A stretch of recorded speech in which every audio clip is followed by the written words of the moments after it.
Halo sobat semua, jumpa lagi bersama saya di channel Teknisi Cungkring. Video kali ini melanjutkan video yang kemarin tentang 1 minggu kita belajar servis HP secara otodidak. Ini adalah hari kedua. Hari kedua ini bagaimana cara teknisi menangani HP yang rusak. Di hari kedua ini tidak ada pembahasan materi sama sekali. Ini hanya sedikit berbagi pengalaman saja ke langkah awal apa yang harus kita lakukan untuk menangani HP yang rusak. Karena kalau kita masih belum punya pengalaman, kita kan bingung dihadapkan dengan HP yang mungkin restart terus atau tidak ada sinyal itu, apalagi ditunggu usernya ya. Waduh, ini HP restart terus, apa yang harus kita lakukan? Nah, ini kita akan sedikit berbagi. Kalau yang sudah berpengalaman, video ini tidak akan ada manfaatnya sama sekali, tapi kalau yang pemula benar-benar belum tahu, semoga video ini bisa bermanfaat. Oke, lanjut cara teknisi menangani HP yang rusak. Yang pertama ini yang sangat sederhana sekali, yaitu menanyakan kerusakan. Jadi nggak mungkin kita servis tanpa menanyakan kerusakan, langsung kita main bongkar-bongkar, itu kan nggak mungkin ya. Sepele, tapi itu ya wajib juga. Kemudian yang kedua masih hal sepele juga tapi wajib juga, yaitu tentang menanyakan penyebab kerusakan. Kenapa sepele tapi wajib? Karena menanyakan penyebab kerusakan ini ke depannya itu bisa digunakan patokan kita dalam mengeksekusi. Penyebab kerusakannya berbeda, biasanya itu penanganannya juga akan berbeda pula. Sebagai contoh, semisal ada 3 HP Redmi 6A semua, rusaknya mati total semua, tapi penyebab kerusakannya berbeda, nanti penanganannya akan berbeda. Sebagai contoh, 3 HP ini sama tipenya, mati total semua.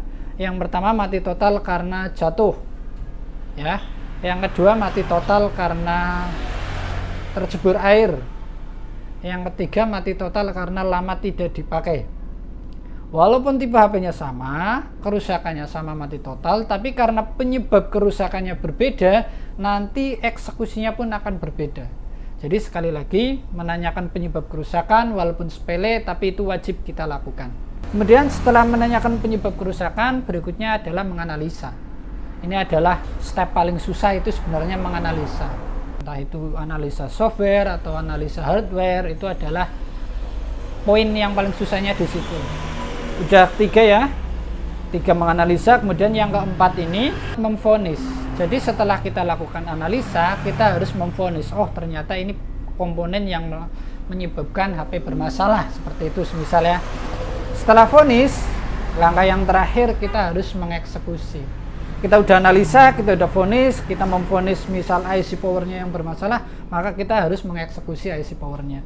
Nah, permasalahan yang sering dialami oleh teknisi itu di sini, di poin 3, 4, 5 ini sering muter-muter antara analisa, kemudian vonis sama eksekusi. Setelah kita analisa, kita vonis, kita eksekusi, ternyata masih gagal. Nah, disinilah timbul pertanyaan, apakah analisanya yang salah atau eksekusinya yang salah?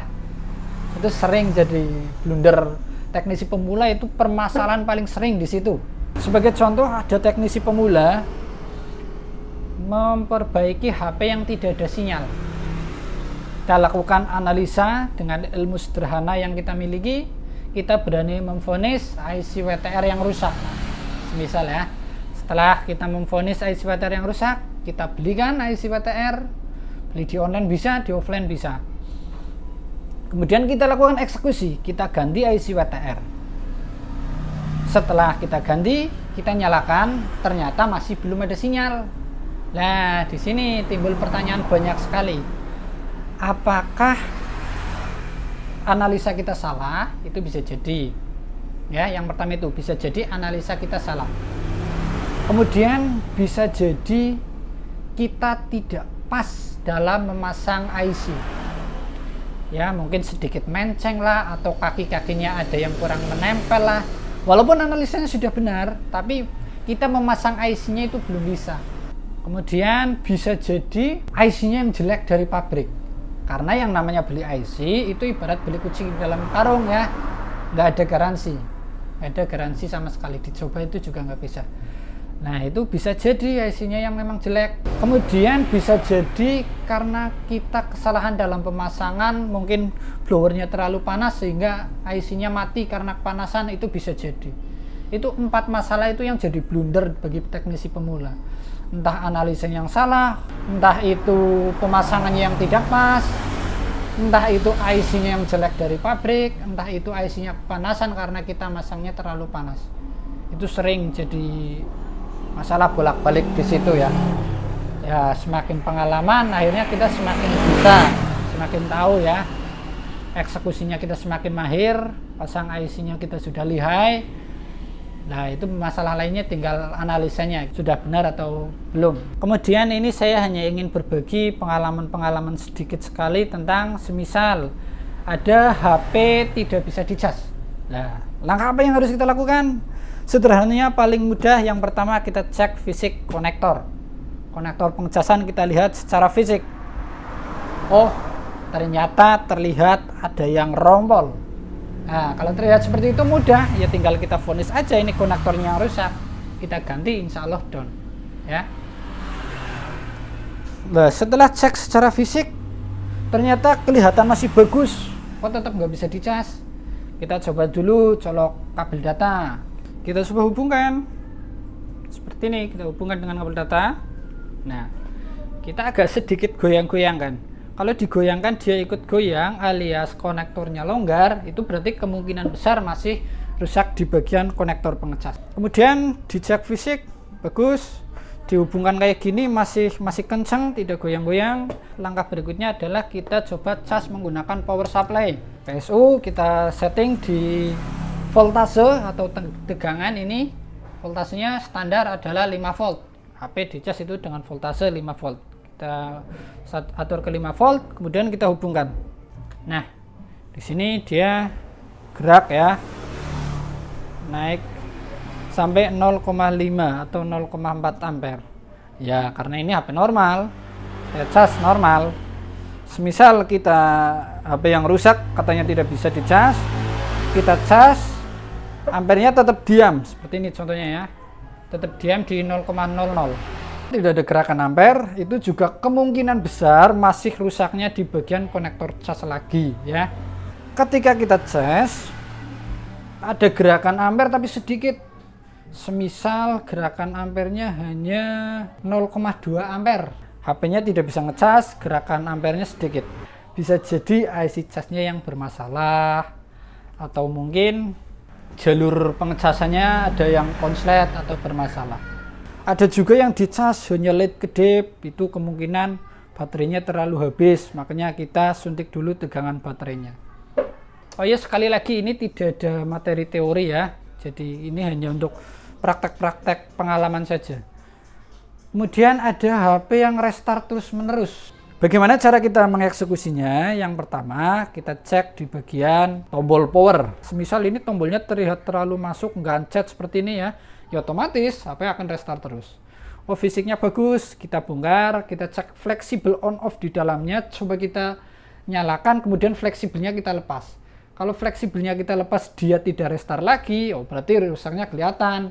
Fleksibel di dalam ini yang rusak. Nah, semisal fleksibelnya tidak bermasalah, tombol powernya tidak bermasalah, HP-nya masih restart, coba kita yang sederhana, kita ganti baterai baru aja dulu, apakah dia masih restart atau tidak. Kalau semisal kita tidak punya baterai baru, kita nyalakan dengan power supply atau dengan PSU. PSU itu kan bisa untuk menyalakan HP ya. Oh, ternyata masih restart. Nah, ini langkah berikutnya yang harus kita lakukan adalah melakukan flashing atau software. Softwarenya kita install ulang, kita lakukan flash. Boleh dengan flashing, boleh juga dengan reset. Tapi setelah flashing tetap masih restart lagi. Nah, ini baru kita menganalisa ke bagian hardware atau perangkat kerasnya, baru kita cek ya. Kemudian berikutnya HP yang tidak ada sinyal. Wah, ini tidak ada sinyal, terlihat sepele, tapi sebenarnya ini kalau dianalisa ini penyebabnya paling kompleks, paling banyak sekali. Bagaimana langkah yang harus kita lakukan? Yang pertama kita harus lakukan cek email tentang pagar 06 pagar. Emailnya harus ada. Lalu bagaimana dengan isu-isu yang email diblokir oleh pemerintah? Email yang diblokir oleh pemerintah itu memang benar adanya. Hanya saja ini tidak berlaku untuk HP-HP lama. Mulai tahun berapa ya? Mungkin sekitar tahun 2020. Tahun 2020 ke bawah, walaupun ini HP sebut saja HP ilegal atau biasa disebut HP dengan garansi distributor ya, tapi dia sudah dinyalakan sebelum tahun pemblokiran, dia tidak akan terblokir. Jadi HP-HP jadul itu tidak akan terblokir. Yang penting sudah pernah dinyalakan dan pernah terhubung ke jaringan. Makanya jangan terkecoh, wah ini emailnya nggak terdaftar di database, ini pasti terblokir. Tidak semuanya seperti itu. Kecuali kalau kita tanyakan, ini HP dari mana? Oh, dari luar negeri, dari Malaysia, dibawa kemarin ke Indonesia. Nah, itu kemungkinan besar itu memang emailnya yang terblokir. Atau ini beli di online, ini HP Docomo misal, baru diaktifasi kemarin, tidak ada sinyal. Wah, itu berarti kemungkinan memang emailnya yang terblokir. Tadi kita sudah cek emailnya ada. Kalau semisal emailnya tidak ada, ya berarti kita lakukan softwaring, kita kasih email. Bagaimana caranya? Ya setiap HP pastinya berbeda-beda. Setelah cek email, semisal ada, kita cek yang namanya baseband. Baseband itu biasanya setiap HP ada di tentang ponselnya, kemudian tertulis versi pita basis. Ini harus ada datanya lah, kombinasi antara angka dan huruf.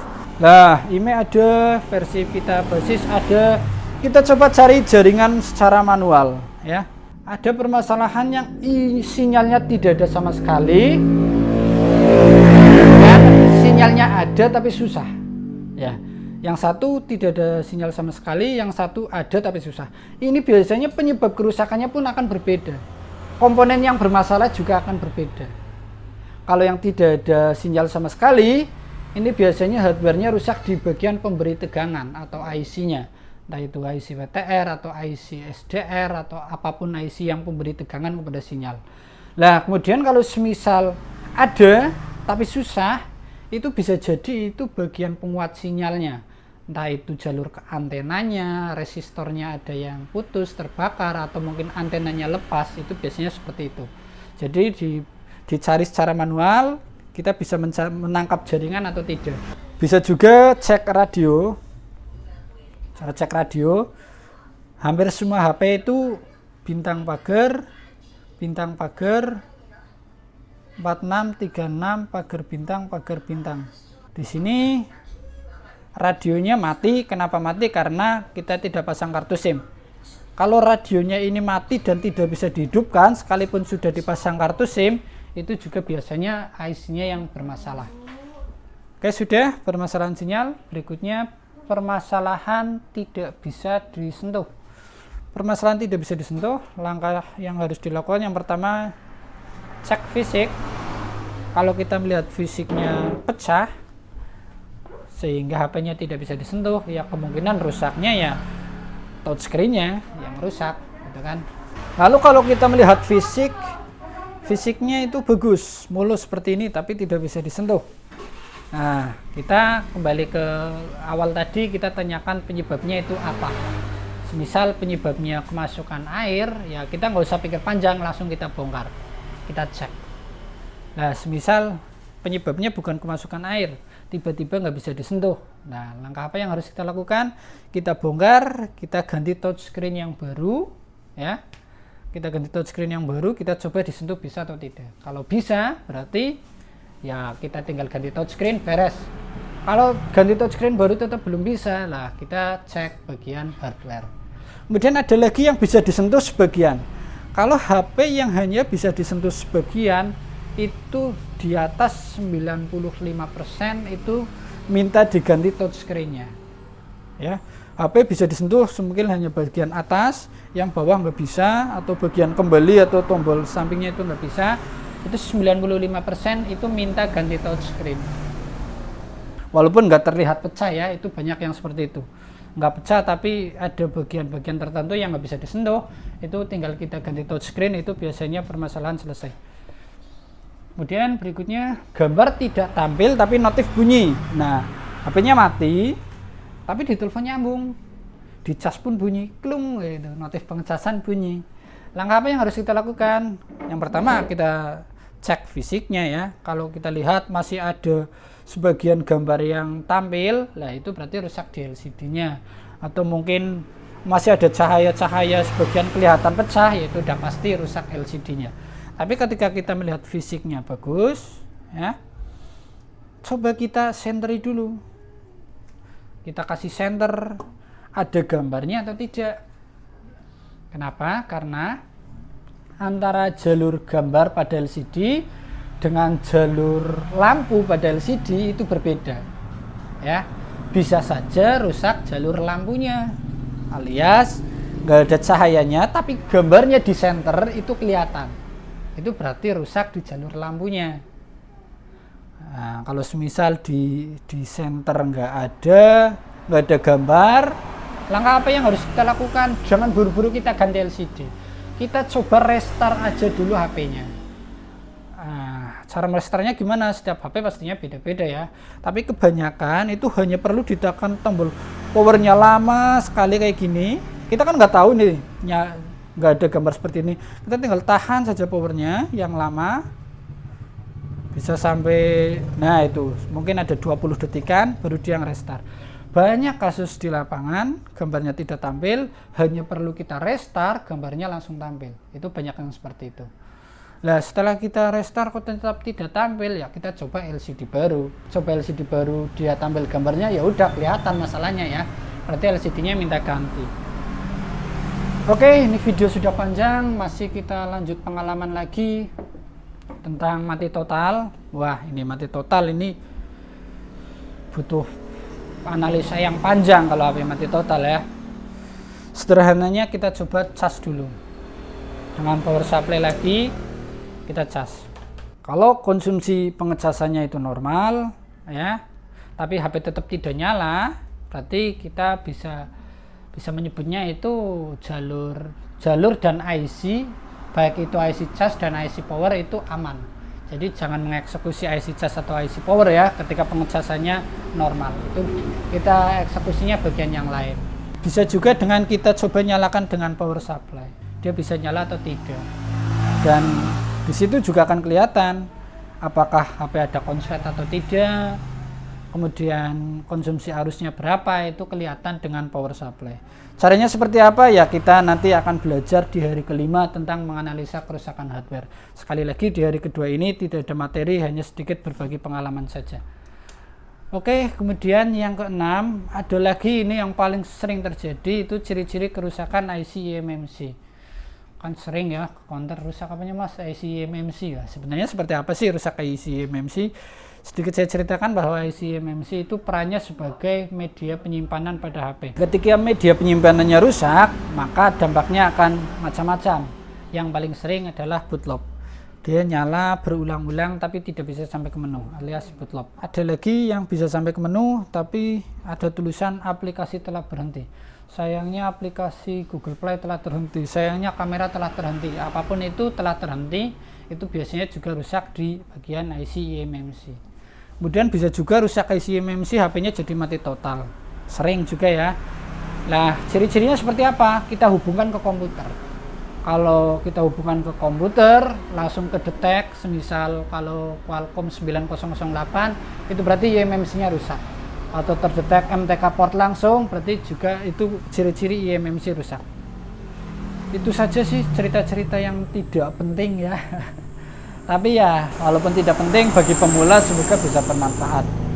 Lah, kemudian kerusakan-kerusakan lainnya atau jenis kerusakan baru yang jarang terjadi, contohnya apa?